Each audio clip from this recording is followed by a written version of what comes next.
Hello guys, welcome to medico white. ठीक है, आज हमारा टॉपिक पीएसएम में से है which is flu, diphtheria and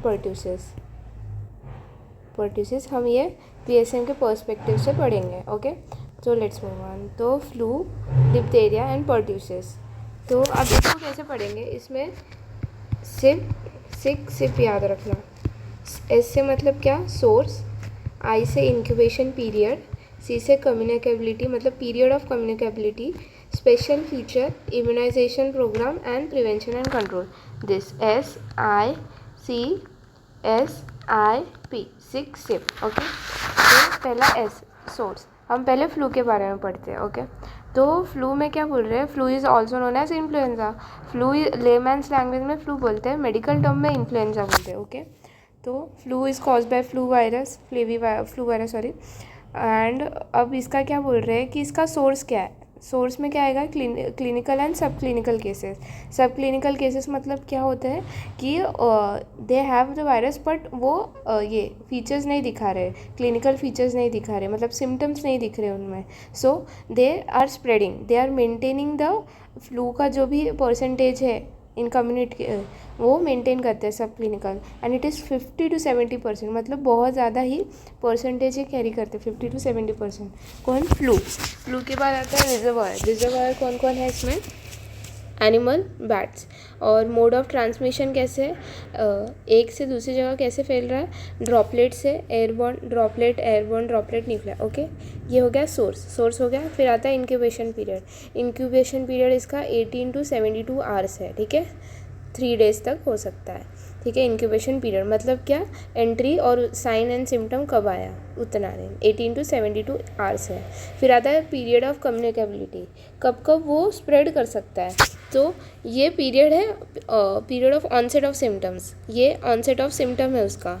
तो 1 to 2 days before and 1 to 2 days after the onset of symptoms वो कम्युनिकेबल हो सकता है। ठीक है, एंड फ्लू के स्ट्रेन कौन कौन से हैं? H1N1 is the most common. ठीक है, H1N1 is the most common, H3N2 and influenza type B virus. Okay, ये फ्लू स्ट्रेन मेनली ये याद रखना है, क्या क्या? H1N1, H3N2, influenza type B virus. फिर आता है स्पेशल फीचर में क्या? सेकेंडरी अटैक रेट क्या है? 50 to 60%, मतलब क्या? फिर से होने का अमंग नॉन इम्यूनाइज्ड चिल्ड्रन। ठीक है, उनमें 50 to 60% चांस है उनको होगा। ठीक है, फिर आता है case fertility rate is 1 to 2, कितना फेटल है वो केस?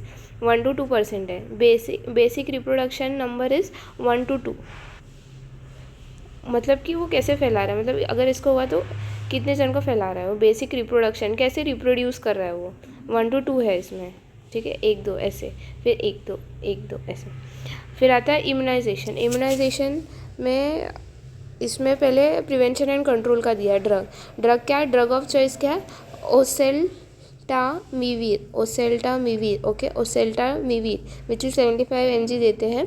अगर उसका ट्रीटमेंट के लिए देना है तो BD है, ट्वाइस अ डे देना है। और अगर प्रोफाइलेक्सिस के लिए देना है तो वो OD है, वंस अ डे है फॉर 5 days। ओके, 5 days के लिए देंगे। क्या देंगे? ओसेल्टामिवीर देंगे। आप हाँ, अब वैक्सीन के बारे में पढ़ते हैं। वैक्सीन में क्या आता है? एक तो पहला क्या है? लाइव अटेन्यूएटेड वैक्सीन है विच इज़ नेज़ल स्प्रे। ये ज़्यादा इतना इफेक्टिव नहीं होता है। फिर आता है किल्ड वैक्सीन में क्या बोल रहे हैं कि ये एग बेस्ड वैक्सीन है। तो जिसको एग एलर्जी है, जिस पर्सन को एग एलर्जी है, उसमें ये नहीं दे सकते किल्ड वैक्सीन। क्यों? क्योंकि उसके अंदर एग्स के रहेंगे, क्योंकि एग बेस्ड वैक्सीन है। हाँ, दिल्ली का ट्राइवेलेंट एग और एक क्वाड्रीवेलेंट एग है which is based on Hong Kong, Guangdong and Washington strain. ठीक है, और क्वाड्रीवेलेंट इज़ फुकेट स्ट्रेन। ठीक है, दिस इज़ फ्लू, जिसमें क्या? ड्राई कफ हो रहा है, चिल्स हो रहा है, fever, runny nose, headache, muscle x. ठीक है, ये सब हमें दिखता है फ्लू में। ठीक है, रनी नोज को कोराइजा भी बोलते हैं। ठीक है, चिल्स है, उसको फीवर है, मसल एक हो रहा है, हेडेक हो रहा है। तो अगर एपिडेमियोलॉजिकल फैक्टर के थ्रू देखेंगे तो फिर क्या बोल रहे हैं? एजेंट, इन्वायरमेंट और एक होस्ट फैक्टर रहता है, हमने पढ़ा। एजेंट में क्या बोल रहे हैं कि it belongs to family orthomyxoviridae. Two surface antigen होते हैं H and N, उसके अकॉर्डिंग हमने यहाँ पे ये लिखा ना H1N1 H3, ये इसके स्ट्रेन जो है H1N1 H3N2। ओके, फिर आता है इन्वायरमेंटल फैक्टर। क्या है इसके? विंटर मंथ्स में होता है over crowding, school and colleges में देखने मिलता है फ्लू, क्योंकि ये ड्रॉपलेट है ना, जितना क्लोज कांटेक्ट रहेगा उतने रैपिडली स्प्रेड होगा फ्लू। फ्लू हो गया। अब next move on to diphtheria. Diphtheria में क्या बोल रहे हैं? अब फिर से सोर्स में पहले क्या, पहले एजेंट के बारे में देखते हैं। It is a gram positive non motile, ठीक है। होस्ट में क्या बोले? मोस्ट कॉमन एज किस में होता है? 1 to 5 ईयर्स में होता है, ठीक है, चिल्ड्रंस में होता है। सोर्स क्या है इसका? Case and carrier. Case and carrier उसमें से भी नेज़ल के थ्रू ज़्यादा होता है एज़ कम्पेयर टू थ्रोट, ठीक है। फिर आता है कैरियर। कैरियर में भी क्या बोल रहे हैं? कैरियर के बहुत सारे टाइप है। Healthy carrier, chronic carrier, incubatory carrier. Healthy carrier मतलब क्या? वो हेल्दी है, मतलब वो साइन एंड सिम्टम्स नहीं दिखा रहा है तो भी वो स्प्रेड कर दे रहा है। क्रोनिक कैरियर मतलब उसके डिप्थीरिया जो है उसके अंदर बहुत क्रोनिक स्टेज तक है and he is spreading, okay, carrier. Incubatory period मतलब वो इंक्यूबेशन पीरियड में स्प्रेड कर रहा है, ठीक है। इंक्यूबेशन पीरियड क्या था? एंट्री और कब तक साइन एंड सिम्टम आता है, दैट द वो एरिया, ठीक है। इंक्यूबेशन पीरियड 2 to 6 डेज होते हैं, ओके, ये हो गया। हाँ, एंड कैरियर कितने होते हैं? 0.1 to 5% होता है and it maintains the level of diphtheria in the community. And mode of transmission क्या हुए? Droplets, fomites, direct contact. Fomites मतलब क्या? जो नॉन मतलब क्या, ऐसे चेयर हुए, जो नॉन लिविंग सब्सटेंस है जो भी है उनके ऊपर डिप्थीरिया के प्रेजेंट होंगे, ओके, प्रेजेंट होंगे तो it can transmit.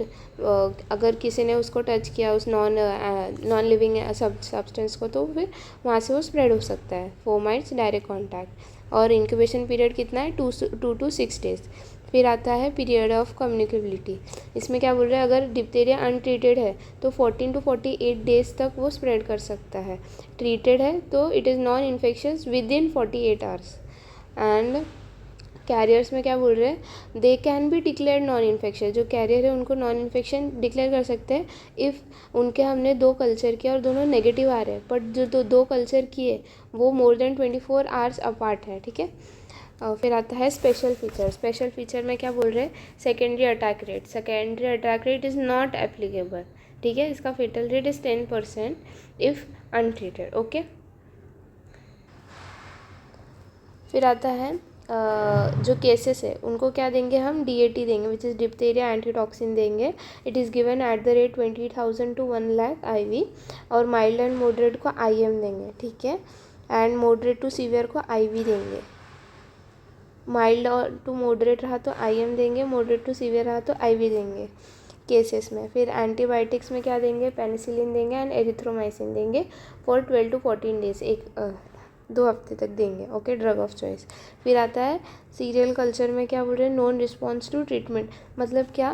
Serial culture करके देखेंगे कि रिस्पॉन्स आ रहा है कि नहीं ट्रीटमेंट को, ठीक है, कि कम हुए हैं कि नहीं डिप्थीरिया के टॉक्सिन, ठीक है। Diphtheria toxoid. डिप्थीरिया टॉक्साइड क्या? ओनली इन कन्वल्सन फेस में ही देंगे हम, ठीक है। और कन्वल्सन मतलब रिकवरी फेज में ही देंगे डिप्थीरिया टॉक्साइड। फिर आता है कैरियर। कैरियर को क्या देंगे? ओरल एरिथ्रोमाइसिन देंगे 10 डेज़ के लिए।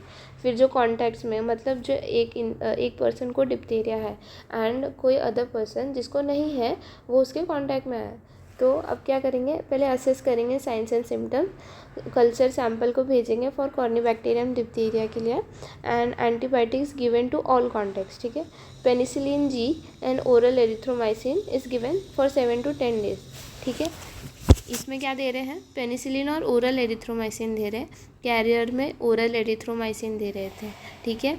और यहाँ पे भी हम पेनिसिलिन और एरिथ्रोमाइसिन ही दे रहे थे, ठीक है। केस में पेनिसिलिन और oral erythromycin. Stopped after negative culture report. Negative culture report आया तो फिर हम स्टॉप कर देंगे मेडिकेशन, ठीक है। फिर डिप्थीरिया रिस्क फैक्टर्स क्या क्या हो सकते हैं? लैक ऑफ वैक्सीनेशन, वैक्सीनेशन नहीं हुआ उसका प्रॉपर, पुअर हाइजीन है, ओवर क्राउडिंग है, वीकेंड इम्यूनिटी है, ट्रैवल एक्सपोजर है, डिलेड इनएडिक्वेट केयर है उसका। फिर क्या? और DPT वैक्सीन दे सकते हैं, पार्ट ऑफ पेंटावेलेंट है। क्या क्या आता है इसमें? DPT डिप्थीरिया पर्ट्यूसिस टिटनेस आता है, हीमोफिलस इन्फ्लुएंजा B, आता है, हेपेटाइटिस बी आता है, एंड डोज कितना है 0.5 ml देते हैं ऑन लेफ्ट एंटेरोलैटरल थाई देते हैं, थाइज में देते हैं। फिर क्या बोल रहे हैं, 3 डोज होते हैं प्राइमरी, क्या बोल रहे हैं 6, 10, 14 को वीक्स को देते हैं। फर्स्ट डोज 6th वीक को देंगे, 10th वीक, सेकेंड 14th को थर्ड डोज देंगे। बूस्टर डोज कब देते हैं, 16 to 24 मंथ्स में देते हैं, एंड 5 years। एंड और ये इसके साइड इफ़ेक्ट्स क्या है, साइड इफ़ेक्ट्स क्या है, इसके न्यूरोलॉजिकल इम्प्लीकेशंस होते हैं, and it is due to the pertussis component. ये याद रखो, पर्ट्यूसिस के कॉम्पोनेंट के वजह से उसको न्यूरोलॉजिकल साइड इफ़ेक्ट्स आते हैं। ओके, ये हो गया ये। फिर आता है हमारा नेक्स्ट इज़ पर्ट्यूसिस। पर्ट्यूसिस का दूसरा नाम है वुपिंग कफ, और क्या बोलते हैं 100 डे कफ बोलते हैं इसको। मोस्ट कॉमन एज किस में होता है, ये लेस देन 5 years में होता है। सोर्स में क्या आएगा, सोर्स में अब सोर्स किसकी वजह से हो रहा है, केस ऑफ पर्ट्यूसिस से हो रहा है, और ये सिर्फ ह्यूमंस में देखने मिलता है, only humans. There is no sub clinical cases and carrier cases. Okay, mode of transmission क्या है, ड्रॉपलेट्स एंड फोमाइट्स। ठीक है, इसका 7 to 14 days है। फ्लू का हमने देखा 18 to 72 आवर्स से 3 days तक गया है, ये 6 days तक जा रहा है, 2 to 6 days। ये 7 to 14 days, मतलब क्या, ये 2 weeks तक गया है, ये 1 week तक गया अराउंड। ठीक है, फिर आता है पीरियड ऑफ कम्युनिकेबिलिटी। इसमें क्या बोल रहे हैं कि जो एक्सपोजर है फ्रॉम 1 week आफ्टर एक्सपोजर, जब उसको एक्सपोजर मिला उसके 1 week के after till 3 weeks of paroxysmal stage. अभी स्टेजेस पढ़ेंगे उसके बारे में तब समझेगा। फ्रॉम 1 week ऑफ एक्सपोजर हुआ, उसके 1 week आफ्टर 1 week से स्टार्ट हो जाएगा क्या, स्प्रेडिंग करना। ठीक है, कम्युनिकेबिलिटी। फिर आता है स्पेशल फीचर में क्या, केस फर्टेलिटी रेट कितना 5 to 6% है। सेकेंडरी अटैक रेट इज़ 90%, बहुत ज़्यादा इन अनइम्यूनाइज्ड इंडिविजुअल। अब आता है क्लिनिकल स्टेज पढ़ेंगे। क्लिनिकल स्टेज में क्या, पहले तो कैटरल आएगा, ऐसे वुपिंग कफ नाम दिया है, तो इसमें बहुत सारे कफिंग रहेंगे। ठीक है, तो पहला फर्स्ट स्टेज क्या, कैटरल स्टेज है, 10 days रहता है, एंड मैक्स कम्युनिकेबिलिटी इसमें ही रहती है। ओके, कैटरल स्टेज में। फिर आता है पैरोक्सिसोमल। पैरोक्सिसोमल 2 to 3 weeks में तक रहता है। फिर आता है convulsant which is 1 to 2 weeks तक रहता है। और जो ये वुपिंग कफ है, जो उसको कफ आ रहे हैं, वो वर्सन होते हैं नाइट में, डायूर्नल होते हैं। डायूर्नल मीन्स क्या, नाइट में वर्स हो रहे हैं, और सुबह विच इज़ मॉर्निंग उधर लेस है या मॉडरेट है। ठीक है, फिर क्या, इम्यूनाइजेशन में क्या, DPT vaccine same. Side effects क्या, किसके वजह से आते हैं, पर्ट्यूसिस कॉम्पोनेंट्स के वजह से आता है। न्यूरोलॉजिकल कॉम्प्लिकेशन हो सकते हैं उसके कॉम्पोनेंट की वजह से। और साइड इफ़ेक्ट्स में क्या बोल सकते हैं, इनकॉन्सोलेबल क्राई है, जितना भी चाइल्ड को कंसोल करो तो भी वो नहीं मतलब चुप नहीं हो पाता है। Cries continuous and irritable child है। हाइपोटोनिक हाइपर रिस्पॉन्सिव स्टेट्स है उसके, मतलब टोन उसका बहुत कम हो चुका है।